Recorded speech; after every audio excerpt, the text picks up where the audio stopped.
কিভাবে সহজে passport size ছবি ক্রিয়েট করা যায় এটাই দেখাবো আজকে। প্রথমে আমি ক্রপ টুল দিয়ে ছবিটাকে আমি ক্রপ করে নেব। দেখেন 1 ইঞ্চি 52 পয়েন্ট এবং 1 ইঞ্চি 92 পয়েন্ট এবং 300, অর্থাৎ ওয়াইড হইল 1 ইঞ্চি 52 পয়েন্ট, হাইট হইল 1 ইঞ্চি 92 পয়েন্ট আর রেজুলেশন 300। এগুলো আপনি আগে সিলেক্ট করে দিয়ে দিবেন। তারপর আপনি ছবিটাকে ইচ্ছামতো ক্রপ করবেন, ইচ্ছামতো ক্রপ করে নেবেন। যতটুকু রাখার ততটুকু রাখবেন। আমার যতটুকু রাখা দরকার আমি ইন্টারে ক্লিক করলাম, আমার ছবিটা পাসপোর্ট সাইজ হয়ে গেছে। এখন আমার দরকার হলো ব্যাকগ্রাউন্ড, যেটা এটাকে রিমুভ করা। এটাকে রিমুভ করার জন্য আমি সহজে, অনেক সিস্টেমে করা যায়, আমি সহজে যাচ্ছি। আমি সিলেক্ট থেকে সাবজেক্ট সিলেক্ট করে নিলাম। সাবজেক্ট সিলেক্ট করার পর দেখেন সাবজেক্ট সিলেক্ট হয়েছে। এখন আমি আবার সিলেক্টে গেলাম, সিলেক্ট অপশন থেকে দেখেন যে ইন রিভার্স আমি করে নিলাম, শিফট কন্ট্রোল আই করার পর দেখেন এখন আমি এই কালারটা আমি চেঞ্জ করে নিব। এটার জন্য আমাকে আপনি এই কালার দেবেন, আপনি অল্টার ব্যাক স্পেস ক্লিক করবেন, এটা হয়ে যাবে।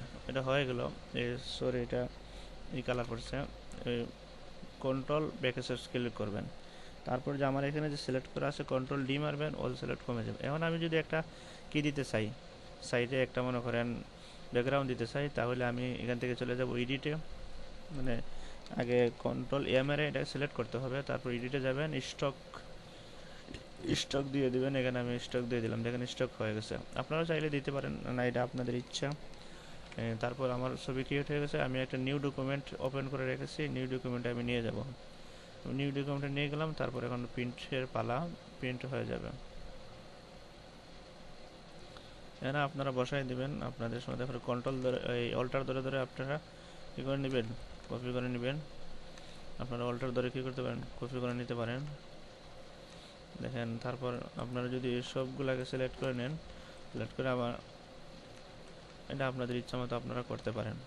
এখন এই ফটোটাকে যদি আপনি চান যে এটারে কী করবেন, এই স্টাম্প সাইজ করবেন, তাহলে ক্রপ টুলে আসবেন। ক্রপ টুলে আসে এখানে জায়গায় 300 জায়গায় আপনি যদি 150 দিয়ে দেন, তাহলেই আপনার কাজ সমাপ্ত।